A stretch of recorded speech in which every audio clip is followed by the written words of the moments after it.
Auzu billahi minash shaitanir rajeem. Bismillahir rahmanir rahim. Assalamu alaikum. Hello and a very good morning to everybody who's tuned into Pakistan TV and watching World this morning.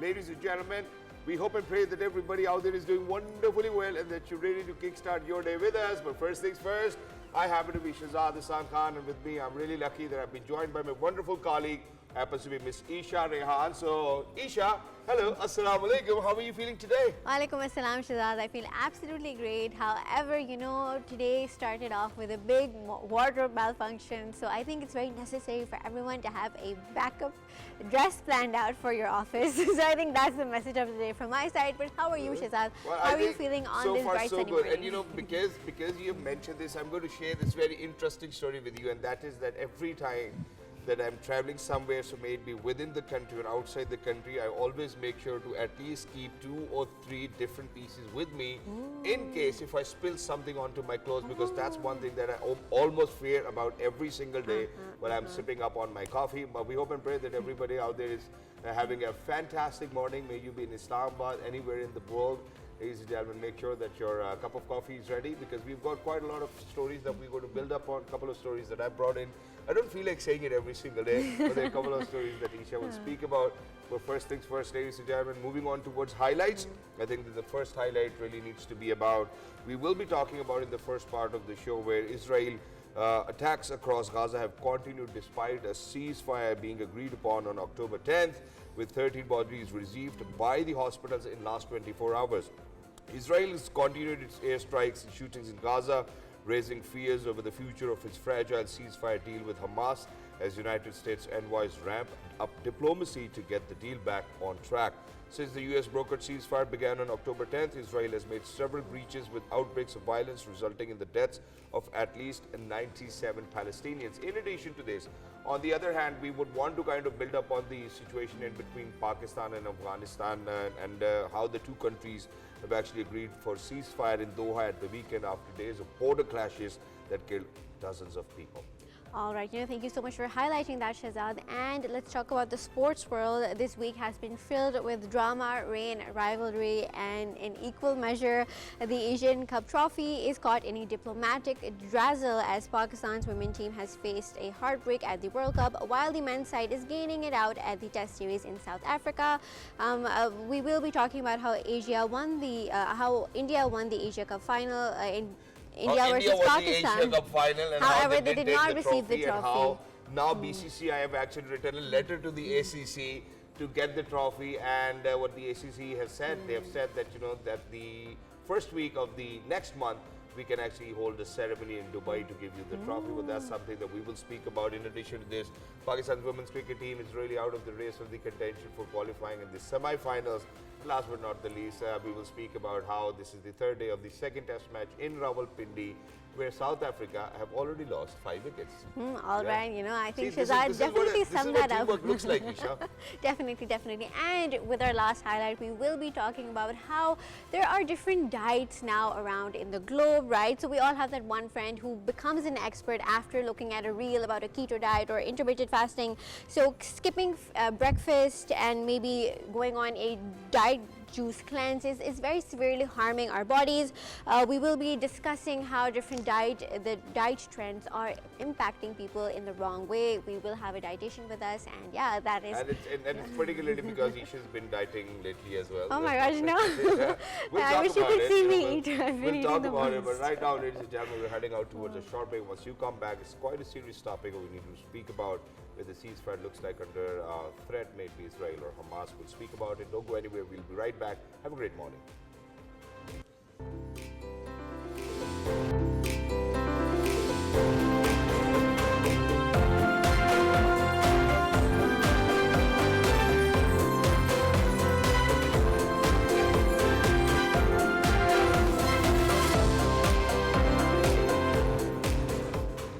Right, ladies and gentlemen, welcome back. Thank you so much for staying with us. First things first, in the first highlight, we did mention that the first part of the program will be about the ceasefire, which looks as if it's under threat. So to speak about it, we're very lucky that we've actually been joined by former ambassador, happens to be Shahid MG Kiani. Hello, sir. Assalamu alaikum. Good morning. How are you feeling today? Thank you very much. I'm honored to be on your show once again. Thank you so much, sir. And it's always an honor to actually have you on our show and to kind of ask you whatever we would want to kind of about geopolitics or maybe the ceasefire under threat. Sir, so Israelis have actually attacked across Gaza and they continue to attack despite a ceasefire being agreed upon on October 10th with 13 bodies received by the hospitals in last 24 hours. How do you see the meager situation of the ceasefire, which does not look like as if it's truce? First of all, I would like to ask as to, globally, who trusted the Israelis? I doubt very much they can be trusted. There is a reason. And I don't want to go, to the past me few weeks. I just want to talk to you about yesterday. After 33 or 40 Palestinians in Gaza were killed, I yesterday saw the press conference of Mr. Vance, the Vice President of Israel, Mr. Witkoff, the Middle East envoy, US, and Mr. Kushner, President Trump's son-in-law. The two are both are Jews. I have nothing against that. But look at that, all three of them were were celebrating the ceasefire in Gaza without getting into the minute details as to the killing of the Palestinians. So where is the ceasefire? Ceasefire didn't happen. And I was looking at those, the media people asking them questions about the peace and this and that, and they were jumping, they were saying, celebrating that without looking into this as to the.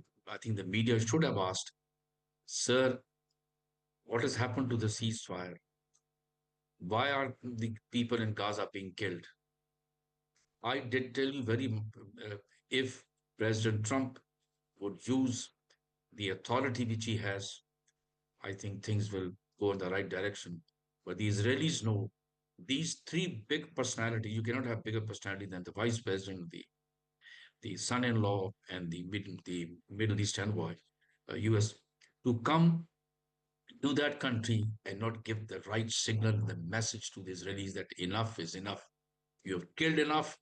These people have suffered enough. Give them a sigh of relief. Allow these, once you see, the most important thing is ceasefire. Once the ceasefire holds, then only the supplies, medical and infrastructure supplies and food will go to to Gaza without any fear. If these people, the UN agencies, come to know that they will be killed, they will be bombardment, how on earth would the people who are to assist and the people who have the end users, the Gaza people, will feel safe? It's very sad, very, very sad that this event, that these things are happening. And then, let me be honest, I don't see many of the Western countries who are important countries of influence in Israel to have spoken or criticized. And many in Arab countries also, this thing has not happened. It's very sad. So what to do? All right, and you've highlighted that very, very accurately. Thank you for speaking with such passion regarding this issue. We also want to highlight that the destruction of Gaza's only specialized children's hospital was carried out recently, deepening the medical crisis that is already happening in Gaza. We have heard over 68,000 people have been killed as of yet, and the numbers keep piling up. What do you have to say regarding this and the dire situation that the people of Gaza are in right now? That is, you pointed out something very important. What are hospitals meant for? Are they meant for able-bodied people? They are not meant. They're meant for people who who are in dire need of assistance. And most important thing is the children. The people who suffer during these crises are women, old people, and the children. They can't run away. They can't go anywhere. They have killed over 20,000 children. Enough is enough. I'm telling you, even if one child is killed, who's going to answer on their behalf? Meaning, who's going to talk like this? And they have, look at the infrastructure in Gaza, hospitals and roads and bridges, all things have been destroyed. And this is the hospital, children's hospital. For God's sake, use your common sense.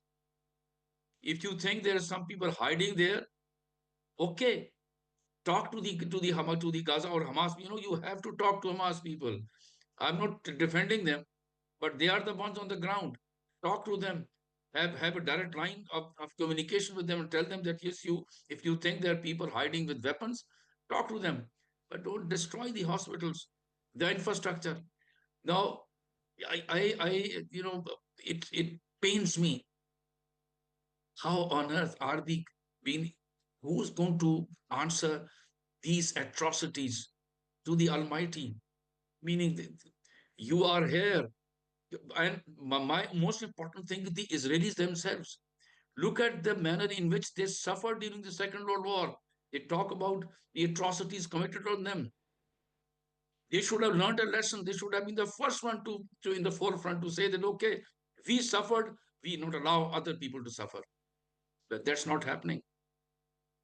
Exactly, and Shahid Sahab, thank you so much for mentioning that, which is why I'm going to bring it to our audience's attention over here. Now, imagine that maybe the U.S. Vice President J.D. Vance, maybe his son-in-law, Mr. Kushner, or maybe Mr. Witkoff. Now, all of these three figures that you've spoken about, I would want to bring in where how Middle East has played a very pivotal role in mediating the ceasefire. Now, the Qatar's Emir Sheikh Tamim bin Hamad Al Thani has strongly condemned Israel for violating the Gaza ceasefire. But there has been a lot of condemnation. I don't see any action now. So if they were to kind of mediate, a deal, or maybe, let's just speak about how important or how pivotal Pakistan's role was even there as well, because on the occasions of the summits, while the ceasefire was taking place, all of this leadership was there. What do you think is the rightful action that needs to be taken by the Middle Eastern countries or the countries who have mediated these ceasefire, and how do you think United States President Mr. Donald Trump will be looking at it? Because it certainly isn't a ceasefire. The Trump card is with President Trump himself. I tell you frankly, one telephone call to the Israeli Prime Minister that enough is enough. What you have done is done in the past. Allow the people of Gaza to breathe like normal human beings. You killed enough. You got your hostages back. End it. But that has not happened. Second thing, I don't see any Arab countries who have diplomatic relations with Israel to have used their muscle. I have been saying on your programs that a group of these foreign ministers should have landed in Israel and pleaded with the Israeli government because they have diplomatic relations and say that yes, please, enough is enough. Stop these atrocities. They're also our kith and kin, these people in Gaza. The people in Gaza have suffered. They have nothing to do with what happened with Hamas attacking your area or what's happened. Were these people consulted? The answer is no. Allows people to breathe. Let them live. Whoever has been killed in the past, that is something different. So let's do that. I was just trying to tell you, the Canadian Prime Minister was being asked in a question just a few days back, and that if the Israeli Prime Minister comes to Canada, would you arrest him? He says, certainly. International Criminal Court has given its verdict. So there are people who are really concerned about what's happening in Gaza. They're continuing happening. So if you ask some normal person, the media man, is the war in Gaza ended? The answer is no. Even if you kill one person by bombardment, that means the ceasefire is not holding. I think those people, the Arab countries with diplomatic relations, should suspend their relationship if possible. If not, go there and tell them. I doubt it very much that if these Arab countries, the foreign ministers go and the Israelis can ignore them, I doubt it very much. A pressure will be put. This war, I'm telling you frankly, is now very unpopular in Israel because they don't understand as to what the Israelis want to do. The people in Gaza, do you think they have weapons with them? No, not the least. They are looking towards the Almighty as to what have we done. Exactly.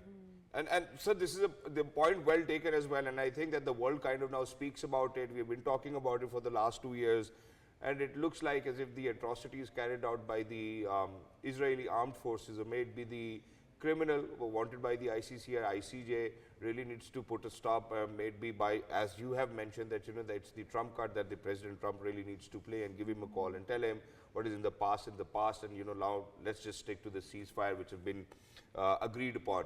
But sir, while you're with us, there's another important aspect that I would want to speak about with you, and that is that imagine that now I'm going to change the continent and bring it to South Asia, where unfortunately in the past couple of days we have seen that how there have been skirmishes going on in between the Pakistan armed forces and the Afghan Taliban government. And the two countries, Pakistan and Afghanistan, agreed for a ceasefire in Doha at the weekend after days of border clashes that killed dozens, and the worst such violence since the Taliban seized power in Kabul in 2021. So slightly, how do you see the conditions of the ceasefire over here? Do you think it's going to hold up? So let me just close this thing. I'm confident that maybe in the next 24 hours, President Trump would use his influence to tell this to Israeli Prime Minister to end it, because this very important delegation which has gone there would, in my opinion, in the end, maybe behind the scenes, a positive outcome will come. Now, coming down to the to the Pakistan-Afghan relations and what has happened in Doha, I'm surprised at. I'm sorry, I'm not surprised at what the Afghans have done.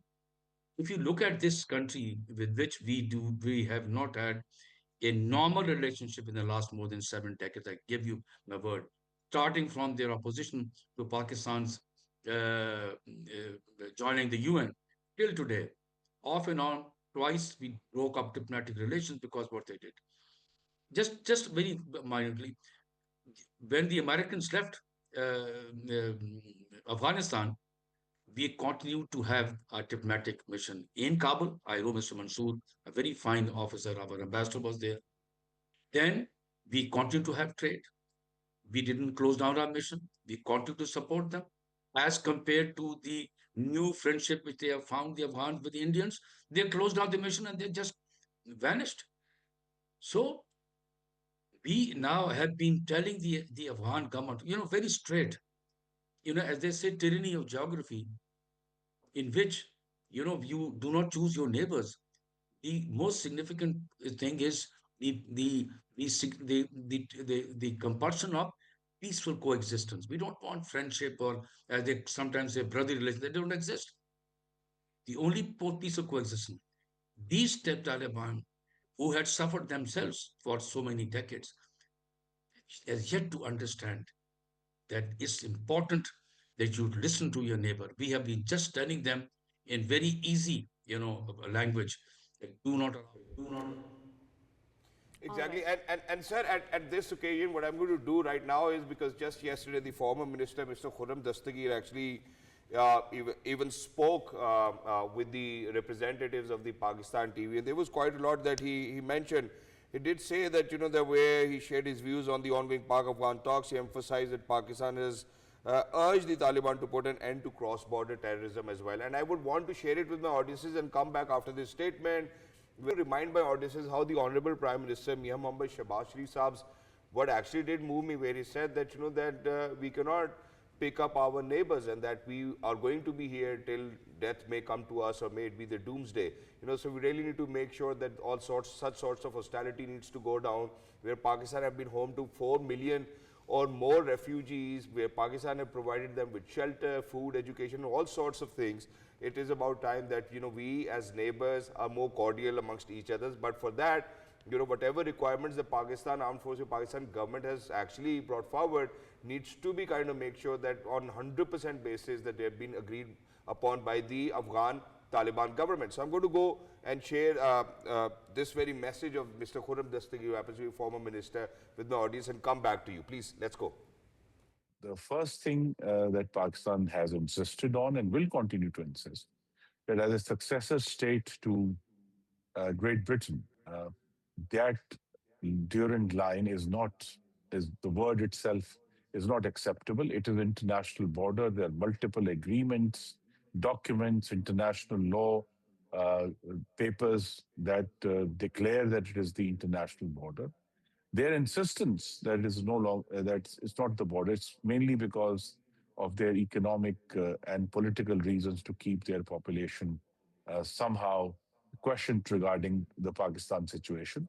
But we have to realize that despite an effort that was made back in PMLN's previous government in 2017 to put a fence all across the nearly 3,000 kilometers of the Pak-Afghan border, that effort too has not borne fruit for us.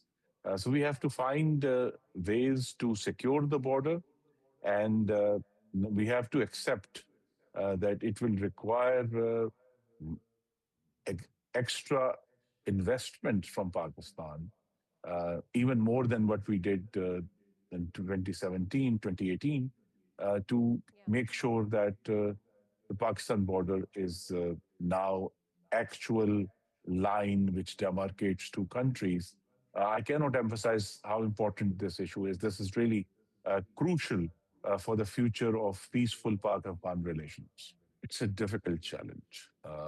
Historically, although we lost, we had nearly 80,000 casualties and more than 30,000 Pakistanis, civilians and army personnel died.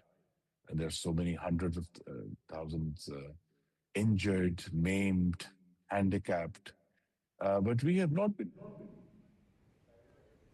Exactly.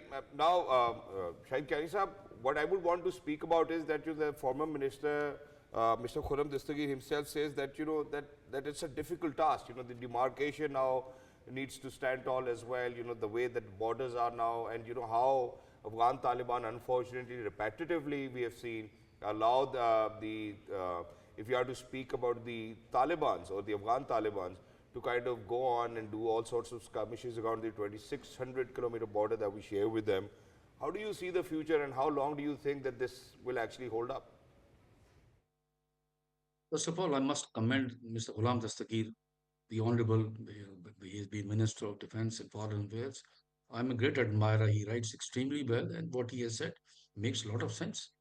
He referred to the international law of succession of, these state that if an agreement is signed by one state with another state comes, these agreements are sacrosanct. They stand there. If you go on I just want to tell you, the colonial power, the FCO, the British government, you go on their website, it says that this agreement stands and it's not to be negotiable. You go to the State Department and they say that the line, the border is sacrosanct and that you can't change it. Please, the Afghans, I have been to Afghanistan many times. They're living in the past. They need to wake up, like the Rip Van Winkle.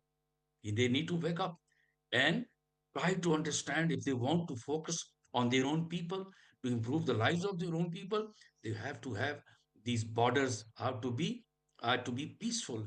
Let them accept that the borders which they are there.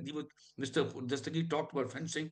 It was an excellent decision taken by the government of Pakistan to fence it. What's the problem? This is our border. Fence it, and you look. I want to just take you to Khwaja Asif Sahib press conference. Interview with the Al Jazeera in Arabic language, and he said 3-4 things very important. He said that we have been talking to this in Doha. We told them that do not allow your terror to be. Both agreed that terrorism is a common issue. It's a common challenge. Number two, they said that the borders are to be sacrosanct.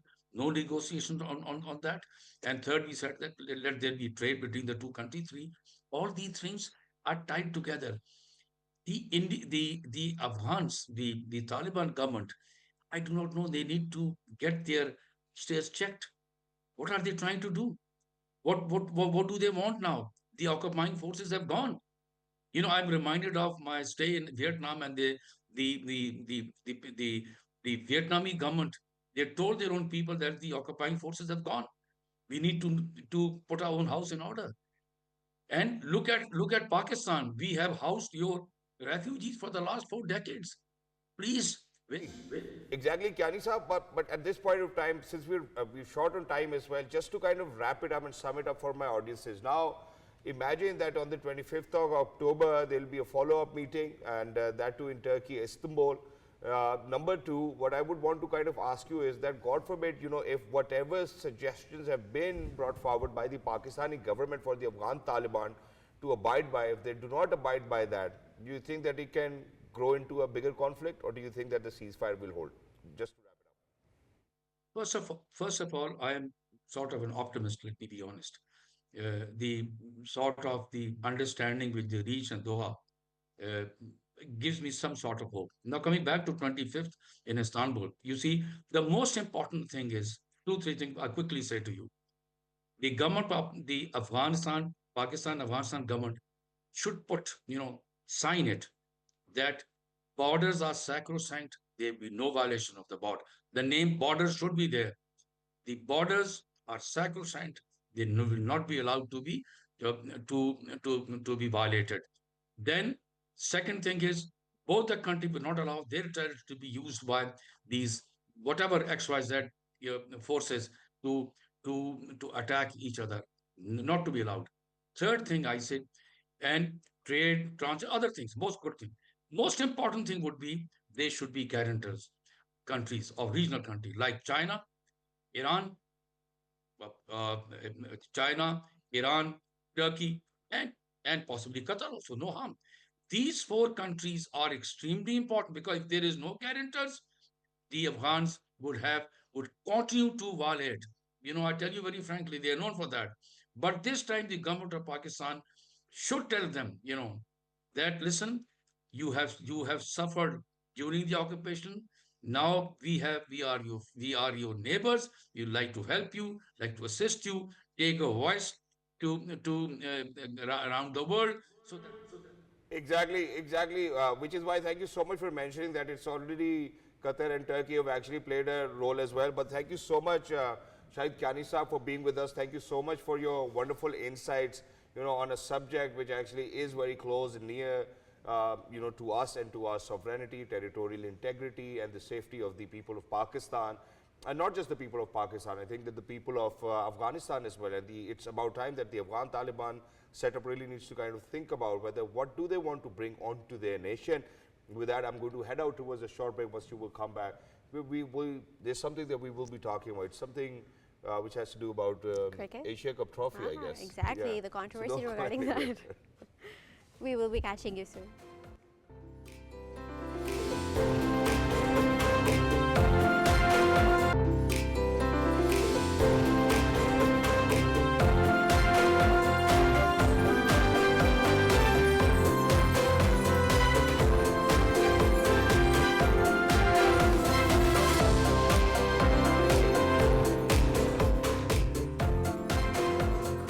All right, welcome back to all the lovely people who stayed tuned. And for this segment, we will be highlighting all the drama that is happening in the cricket world. There's a lot of buzz, there's a lot of ruffles, which we will be uncovering. And let's start off with the Asia Cup controversy, the trophy that India did not accept all the way back when they won Asia Cup against Pakistan in the finals.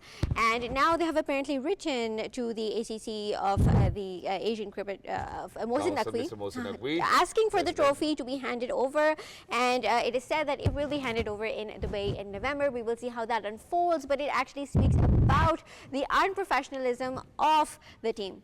Exactly, and not just that. I think now the bigger question is whether who will be handing the trophy to the Indian cricket team. So is it going to be still the ACC president, Mr. Mohsin Naqvi, which obviously I do know for a fact that it's going to be Mr. Mohsin Naqvi, and if they now kind of agree on receiving the trophy for Mr. Mohsin Naqvi, then why all this drama? Why did they take not it accept before? it in the first place? Why another ceremony? I mean, that's one thing that actually is really confusing for me. So one day, I wake up, I'm like, okay, hey, you know what, I'm not on talking terms with you. But the next day, I write a letter from my board, and I'm like, hey, you know what, I'm ready to get my trophy. So I don't know how it's going to turn out. But other than that, there's and it has been really unfortunate for us that the Pakistan women's cricket team is really now out of race for the Women's World Cup. And then on the other hand, it's South Africa at 204 for the loss of 5 wickets, where Pakistan in the first inning scored 333. To speak all about this, we're very lucky that we'll be joined by Mr. Kashif Shabbir, Abbas sports analyst. Hello Kashif, assalamu alaikum, good morning, how are you? Walaikum assalam. Thank you very much. Very good morning to you, both of you.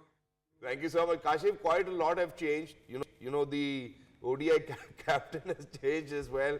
So, but first things first, I'm going to speak about the Asian Cricket Council and the BCCI drama, which is still going on. So now BCCI have written a letter to ACC where they have demanded their Asia Cup trophy, which they actually won against Pakistan in the final, and they refused to receive it from the ACC president, Mr. Mohsin Naqvi, who actually happens to hold the office of the Pakistan Cricket Board chairman and the Interior Ministry as well, on whatever controversy was going on. So what will happen now, Kashif? So is it more like that, a ceremony will take place in Dubai where the ACC president, Mr. Mohsin Naqvi, will hand over the trophy to the Indian cricket team? What's happening? I think the main thing is that the protocol should be followed, and I think Pakistan and Mohsin Naqvi are on the right track. They are do because they have to keep the supreme things. Because if anything wrong happens, or if any wrong precedent is set, that precedent will follow a long way. So that will not be good for the cricket, for the Asian Cricket Council. I think Mohsin Naqvi is on the right track, and I'm sure the Indian board, they will come on the terms of Mohsin Naqvi. It looks like it as of now. It looks like it as of now because, for all of our viewers who are out there, BCCI, as I've mentioned, have written a letter and ACC have agreed to, hold a ceremony in Dubai and that the trophy will be awarded to them. Depends on whether, who it's going to be, whether it's going to be Surya Kumar Yadav receiving the trophy or not. Who will receive the trophy, just to clear the air? Kashif? I think it is going to be the captain of Indian team, and rightly so. He has to come because he deserves it. We all admit that India played well and they deserve the trophy. But as I said, that they have to follow the protocol. They in the ceremony, it will be presented by Mohsin Naqvi, and then the captain will come and he will receive it. Exactly. And Kashif not just says it is in the ICC Women's World Cup, Pakistan lost to South Africa by 150 runs. Fatma Sana admitted that it was due to the wet conditions. The bowlers kind of lost rhythm. What actually happened? And we are now kicked out of the ICC Women's World Cup. I think the women team of Pakistan, they are not up to the task. They will have to prepare themselves according to the requirement of the international cricket. We have seen in this World Cup that all the teams, they are above Pakistan standard. Pakistan are unfortunately below the international standard. They have to come up with the requirement of the international cricket, the physique, the stamina, the overall technique of Pakistan cricket has to improve. And if you want to improve the technique of the cricketers, you have to have a proper management, the selection board, the management, and the coaches, all will be according to the international standard. Because if these women, they have to compete with the international cricket, they have to compete with Australia, South Africa, England, or for that matter, India, then they will have to have the technique, the requirement of the day. And unfortunately, that is absent in the Pakistan women cricket team. Exactly. And Kashif, in addition to this, what I have seen for myself is that imagine that there were, camps being put up. Obviously we did play against Ireland. Then, South Africa women's cricket team were visiting Pakistan. Why is it that we still lack that sort of capacity and talent and the ability? Do you think that it's because of the fact that there's not a lot of longer versions of tours abroad of Pakistan women's cricket team to kind of have a taste of what international cricket actually is as of now? I think it is a mix of everything, because in Pakistan, we all know that in Pakistan, women are not inclined towards, playing outdoor games, especially cricket. And now the trend is setting up in Pakistan. It is going to take some time, one. Secondly, the training has to be as per the requirement of the international standard, which is absolutely absent in Pakistan. So we have to come up with those things as well. And when you talk about international tours, obviously, the more you will give them the exposure, the more they will learn from the outside cricketers, and the better they will become. So they have to have more international tours, plus the leagues which are now available in all different countries. So Pakistani cricketers should go and represent themselves in those leagues so that they share the same dressing room, they share the same technique, they learn the technique from those cricketers, and then they come up and all these the Pakistani team, they can develop themselves. Plus the coaches plays a vital role. I think we have to improve the standard of the coaches, and if requirement is, we need to bring in some international coaches for these women cricketers so that they can be improved, they can come up with for the as per the requirement of the other countries. Only then we can compete. We have seen in this World Cup, the main important aspect was the intent. The intent was missing in all the matches, whether it was against South Africa, whether it was against England or India. The main intent was missing. We have seen that intent in Bangladeshi team, we have seen that intent in Sri Lankan team, but unfortunately that was absent in the Pakistani cricket team. Secondly, I think the technique is also missing. The technique of fielding, the technique of batting, the technique of bowling, everything is missing in the Pakistani cricket team. So I think this is the time when all these things should be inculcated in the team so that they can improve and they can compete with the international teams. Exactly, and Kashif, it certainly does look like that, it was this tournament which was taking place, and, we just gathered a team and we were like, hey, at least we are participating. But now, I'll move from, women's cricket team to men's cricket team, where unfortunately the Asia Cup, it was exactly how our men's cricket team did perform. But, I think where I'm going to talk about the silver lining, it's the Pakistani cricket team in the first test match defeating South Africa, who happens to be the test champions. But now it looks like as if this two-match test series might get towards the draw, because I think as of now they've only lost 5 wickets. It's 333 that Pakistan have scored in the first innings. They've scored 200 plus runs. What do you make of this test match? Is it going towards a draw? Do you think that it might be decisive? What's your take? I think today is a very crucial day because the wicket will start turning, and it has started turning and taking that turn. And if Pakistan managed to take all the wickets of South Africa and put them and keep them below 333, then there is a possibility of a decision coming from this match, because fourth inning is going to be very difficult on this track, because spin is going to play a vital role, and Pakistan has 3 important spinners. But talking about South Africa, I think they have well equipped themselves according to... Kashif, I'm sorry to interject, but as of now, because the test match is going on, it's 208 for 6, so we've got another wicket. You were right that there's going to be a little more turn of the wicket now. So I think that we might stand a chance now, right? Absolutely. This is exactly what I was saying, that today is very important. It is a crucial day, and every hour you will see there will be a deterioration in the wicket. The wicket will start taking spin, and Pakistani spinners can exploit the wicket. And South Africans are not very good and very comfortable against spinners, so they will have a very they will have difficulty against playing against the Pakistani spinners. And Pakistan stand a chance if for some. And this is where Asif Afridi, even after a debut, alhamdulillah, at the age of 39, have gotten 4 wickets. So I think congratulations to him. But thank you so much, Kashif, for being with us. Lovely to be in conversation with you. And for each and everyone who's out there, what he wanted to say was that that today is it's a very crucial day for Pakistan's test game, which is going on in Rawalpindi. If Pakistan manages to dismiss the South African batters today in the first innings, and then towards the end, the last session, Pakistan batters come in, score a little bit more, and then tomorrow, I think that it can be a decisive game as well. With that, there are a couple of stories that you brought in too, right? Exactly, Shahid, and thank you so much for highlighting about the cricket world. Let's speak about the technological aspects and the health aspects, and that is, imagine being awake during surgery. It sounds very, very horrifying, but now a patient with Parkinson's disease played the clarinet during an awake brain operation at King's College Hospital in London.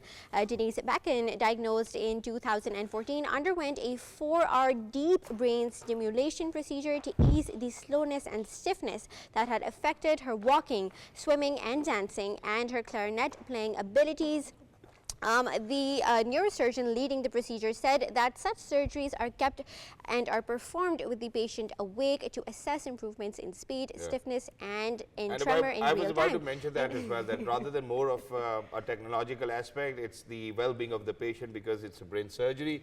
So you really cannot risk it, you know, for operating on the brain while they are actually under But it anesthesia. sounds so daunting and intimidating to be daunting, you know, awake while your brain is open, Shahid. Would you What do we opt call for it? I something think we like call that? it local anesthesia as well, something of that sort, and you cannot even feel it. It's more like a hair transplant.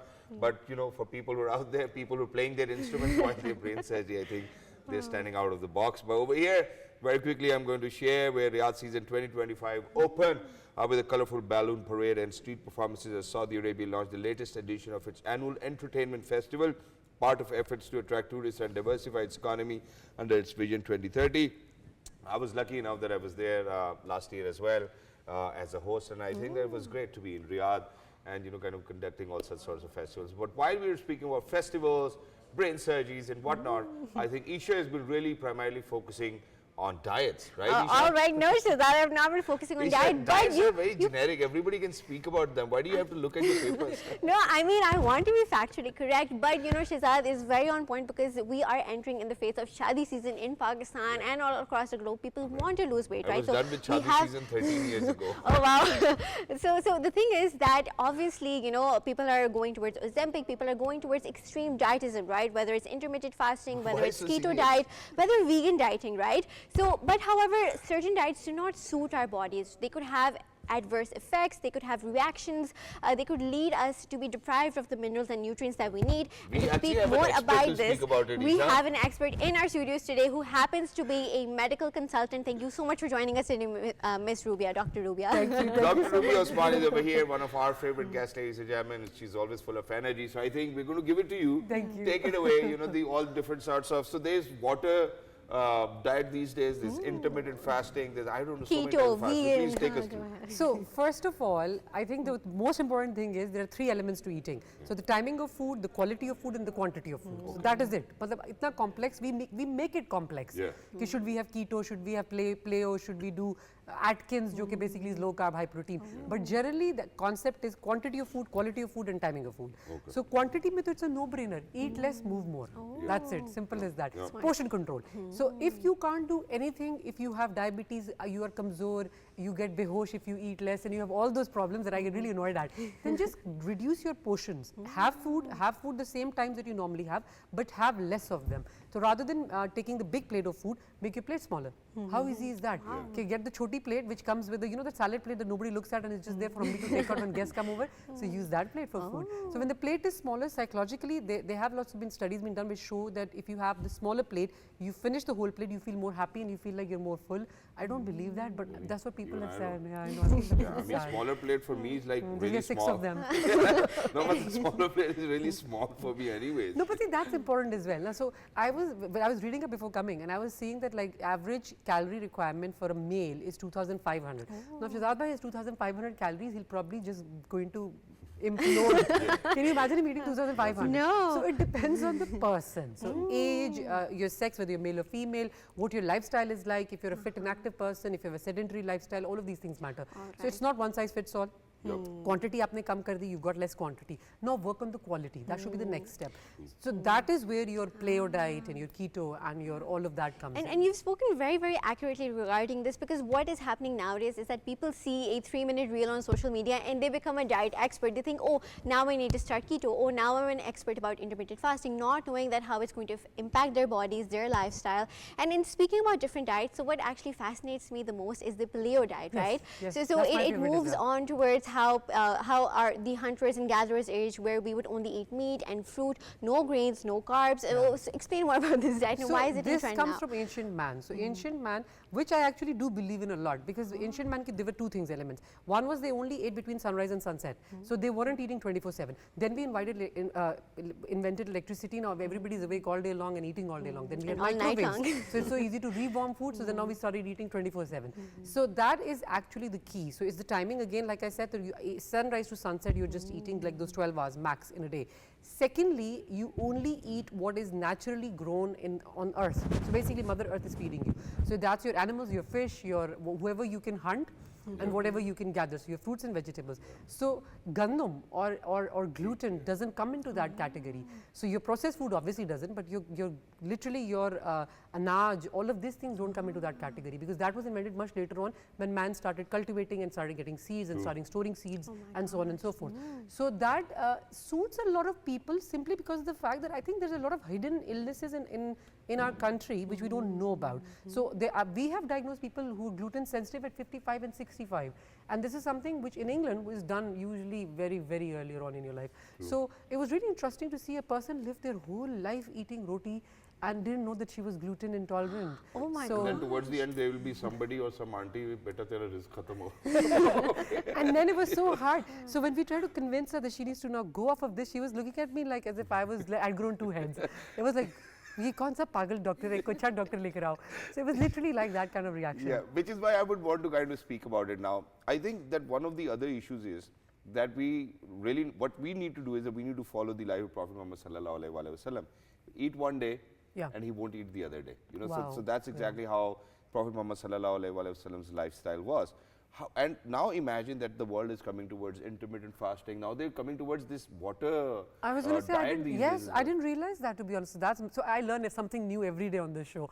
But no, so that is so true, because intermittent fasting, there are various concepts. So there's the 5-2, or there's the alternate day fast. So there's people who do extended fast, which go on for 72 hours. There are people who go on to fast for 5 days consecutive. I don't know how they do that, so don't ask me that. बात ही नहीं हो पाती उनसे. But generally speaking, 16-8 and 18-6 is the common one. So 18-6 is when you eat for 6 hours of the day and you fast for 18. And 16-8 obviously the same. So but if you're trying to lose weight, you need to be focused on what works for you. So if you're a diabetic, perhaps this might not work for you. So if you're not eating for a chunk of the day, then you get hypos. If you get hypos, you either will binge eat or you will end up eating a lot of sugar and carbs. So it has to be a bit controlled. For diabetics, intermittent fasting in moderation works. So you would probably do 18-6, I would probably say 16-8. And then you would have a calorie deficit diet as well, if you're trying to lose weight. If you're a pre-diabetic rather, diabetic is a little bit later on, so that is a whole complex thing, and you should really see a doctor for that. So, but pre-diabetics ke liye, the evidence, and this was a really nice presentation that I attended, that said that you need to do calorie deficit and intermittent fasting. So unfortunately, even just IF doesn't work either. You need to do a little bit of everything. Yeah, so for whatever age you are at as of now, you've enjoyed quite a lot of food, and I think it's about time. Yeah, it's about time that you discipline yourself. But now I think what we really need to kind of emphasize on is that, okay, calorie deficit is great. And for everybody who's out there, I've been going to the gym since the age of 18, and I do know for a fact how diet actually plays 80% of the role, and 20% is exercise and movement is necessary. Now, people who would want more muscle onto them, and this is some research that has come out as well, that people will, with stronger thighs, have had lived longer as well. I wholeheartedly believe this. So this I would say yes to, even without reading research. We cannot even say that we've got stronger. No, I need to. And it's a work in process. So we were talking the other day, and I was so glad that you said this. It's a work in process. Yeah. So likewise, I've been working for say 20-something years.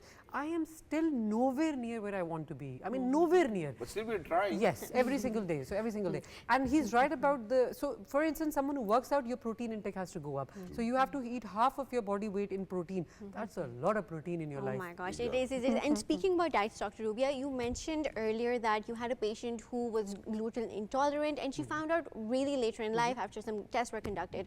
So I feel like a lot of people are gluten intolerant. So what symptoms do they face and ignore that you could highlight? So gut symptoms are so common in our countries that we ignore them anyway. So gas hoti hai, irregular bowels, bowels triggered by certain kinds of food. So these things we learn to live with, unfortunately, and we just blame the food or blame how it's cooked, blame everything except for the fact that something could not be right with our gut.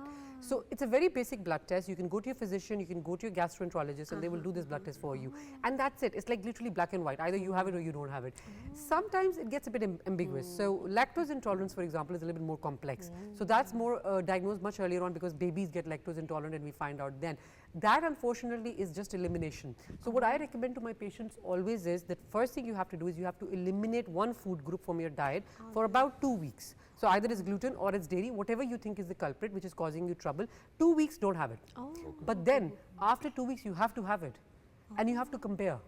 How you feel. how you Yes. feel, Oh, So for 2 weeks, so you were really clean for 2 weeks and you had no gluten for 2 weeks or 4 weeks or whatever.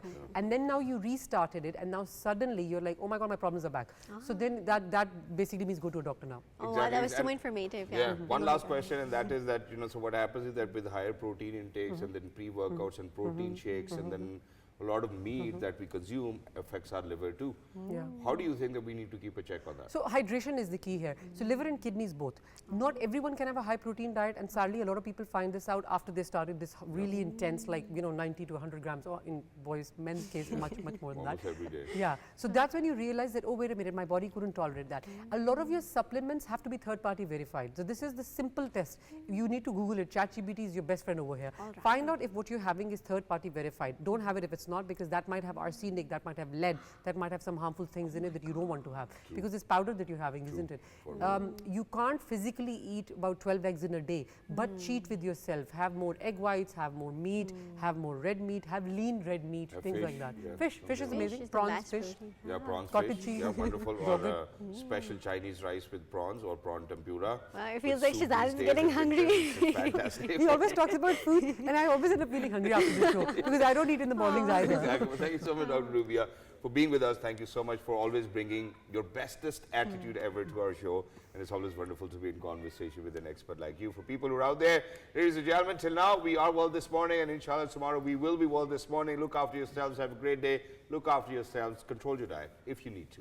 Good morning. Thank you.